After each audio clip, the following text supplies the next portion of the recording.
Good morning. After yesterday's fun, let's get back to a little bit of normalcy with our Moka Pot. Actually, I don't do this every day, but I did take into consideration one thing. While we were at Cam International this past weekend, we got this... I know. I had this once at a hot pot restaurant, and it is a wonderful tasting milk drink.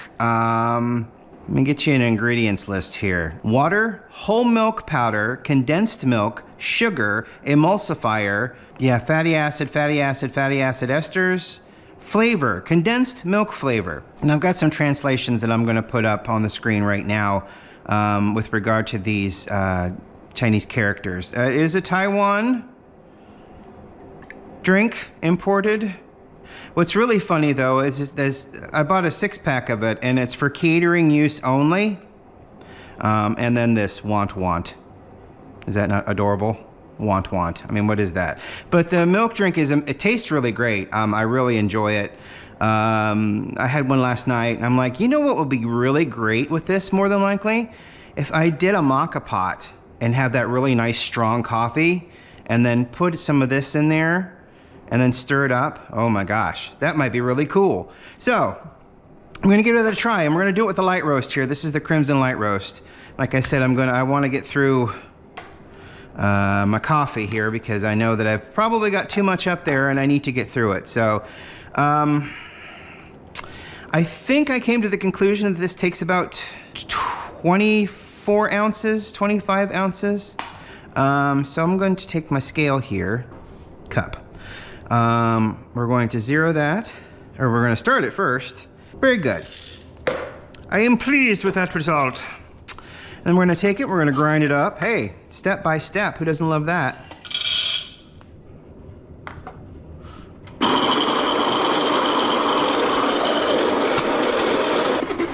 All right.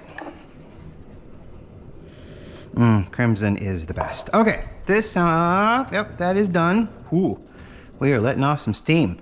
Okay, so I started that a little earlier because this is going to have to go in the pot back there and boil as well. So what we can do is run our normal Moka Pot strategy here. We're going to fill it up to the bottom of the release valve. This is going to make the vessel incredibly hot. A matter of fact, around 210 degrees to be exact. So we will be very careful with that. In fact, I will get my towel ready. And then we're going to take a made in Italy, and we're going to fill it up. Oh yes, I would say 25. 25 is perfect. That might be a little too chunky, but we'll find out. You want to grind this as close to espresso as possible, but not into espresso, otherwise it's going to get muddy and you're going to get channeling and it's going to get weird. But this seems fine, so we're going to, whoop. Perfect. All right, so that is already hot as hell. Wah! Aluminum is very conductive. Okay, so we're going to put this on. We're going to make sure it's down nice and tight. Yeah, that's about where it stops right there. And then we're going to tighten her up. Oh, yeah. All right, I don't have to worry about taking that off until after. So let's see where we can get this. You've done your job. Thank you very much. We're going to put it back here on the back one. I'm going to open this up so that we can see the magic. And then we're going to get her going here. And I don't think I missed a step. I think everything I wanted to do, I've done. So that's good news. It shouldn't take actually as long because the water that I put in there is extremely hot. So really, it just needs to get to that point where it's going to start percolating. Channeling. Something that I've learned on my coffee journey. Channeling is when water that you're boiling, or water that you're pushing through coffee, And mostly it's pushing through coffee. Sometimes it happens in a pour over as well, depending on how you've ground your coffee. But channeling is when the water finds the path of least resistance and burrows its way down to where it's leaving the vessel that you've put it in. So in a Moka pot like this, while the steam and pressure are shooting the coffee up, it's trying to find a path of least resistance to get there quicker, which means you're not saturating the entire bed, which means you're not getting every ounce of coffee out of the 25 ounces we've put there. Every ounce that is possible, because you're always going to have retention. There's always going to be certain little things that happen. You know, the coffee beans will absorb the water. They won't let that water go, but they'll let it pass through. It's a whole thing, and it's a really fascinating. If you're into coffee, I think it's really fascinating. But yeah, channeling is a thing, and it's bigger in espresso because you're passing a lot of pressure through the coffee as the water comes down into the head, and it's like a bars. It's like 9 bars of pressure. I think someone had told me it was optimal. There's like a pressure ratio that I'm not quite familiar with because I'm not really doing espresso. Maybe someday I will. That'll be fun. But as of right now, this is about as close as I can get to espresso, and it's just not. It's just a different way of brewing. It's percolation. It's just more stronger.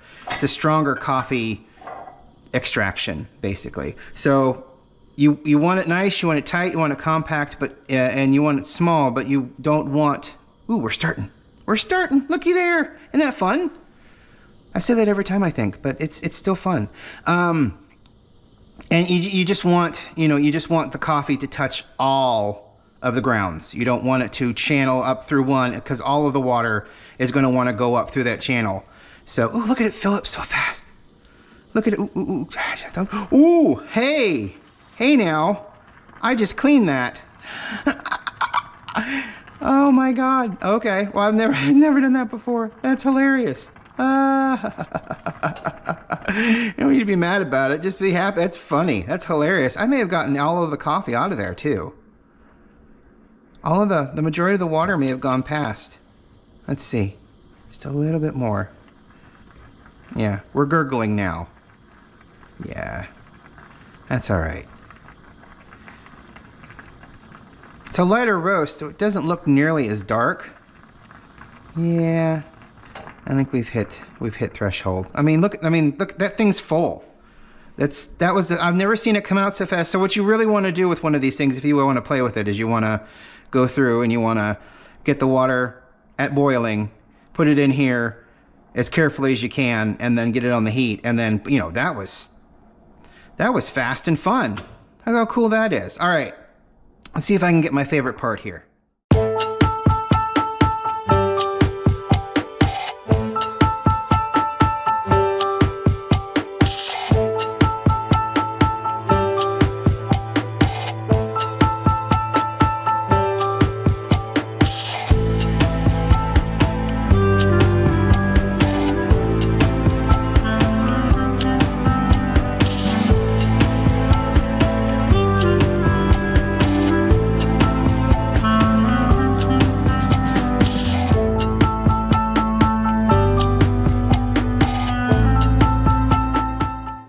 Kind of funny. This is not nearly as dark as the last time, though it might be just a little bit different. It smells really nice. This smells better than any coffee I've ever put through that Moka pot. Maybe a medium roast. It might be the grind size. It might be the fact that it's a light roast instead of a medium roast. I don't know.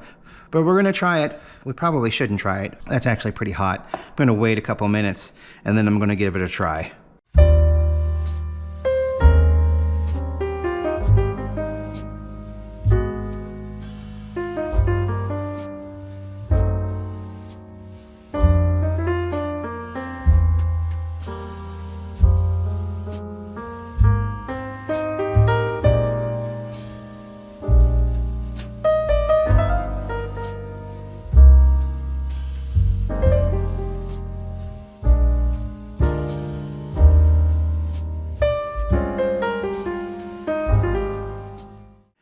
for this to cool down, I kind of realized I've never shown you the aftermath of this Moka Pot. So that's what's left at the bottom. And if you can kind of see in there, there's a little bit of silt at the bottom of that. Not a great deal, and it's very fine, so you would barely notice it unless you let the cup sit for a while and it all filled to the bottom, and then you drank and you saw it at the bottom and went, ew. So yeah, there's that is. So what I'm going to try to do right now is, this is still pretty hot. So I'm going to try to undo it. Oh, I don't have to try very hard. Go me. Let's get this off of here. And as you can see, here's the, yeah, I saw that happening. There's the bottom. So there's the bed. Since everything's pretty much pressed down by the top, you're not going to see much channeling or any movement like that. Like I said, though, I probably should have done it a little finer. I should have probably taken it down to a 15 or maybe even tried a 10. It would have taken a little longer to grind because that's just the way it works. However, it might have made sense to do that. So I want to see how much coffee we've... And this is very difficult to get out. I may need something else here. And so to do.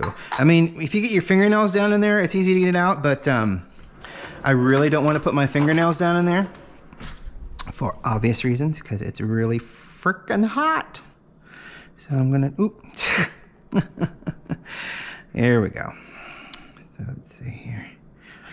Wiggle a knife down in there. This is not sharp, and that is hot though, but it is not a sharp knife. It is just a very thin knife. But all knives should be considered sharp, just like all guns should be considered loaded when you touch them. And I don't care where you are or how you have acquired the weapon, always think that the knife is sharp and you could hurt yourself, or the gun is loaded. And again, you can hurt yourself. Just saying it out loud.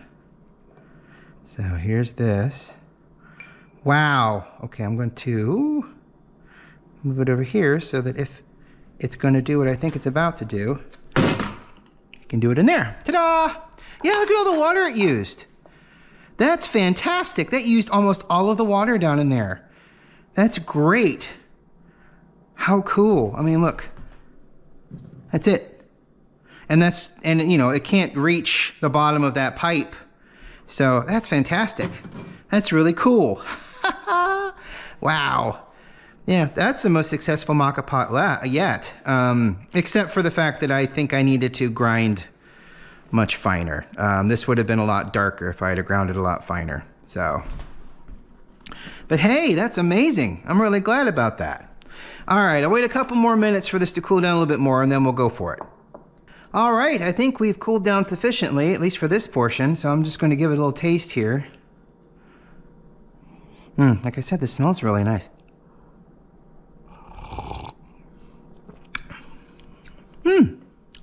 That's not much different. It is a little bit more bitter. The extraction method has changed, obviously, so it is going to be a little bit more bitter. But that's really nice. Yeah. Stir it up a hair there. I don't know how much of this milk drink to add.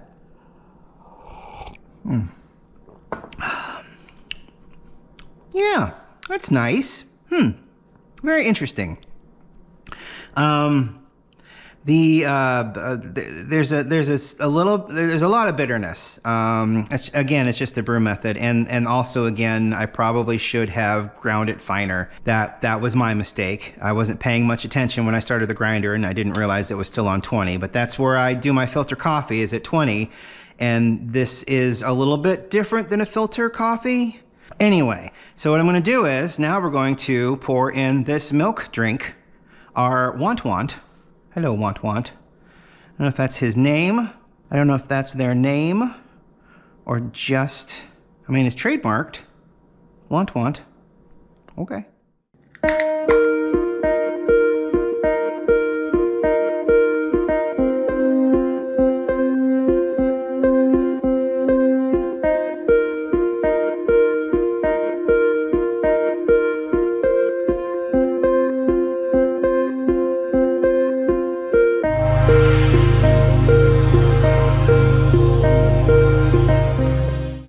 Okay, so we've done that little bit.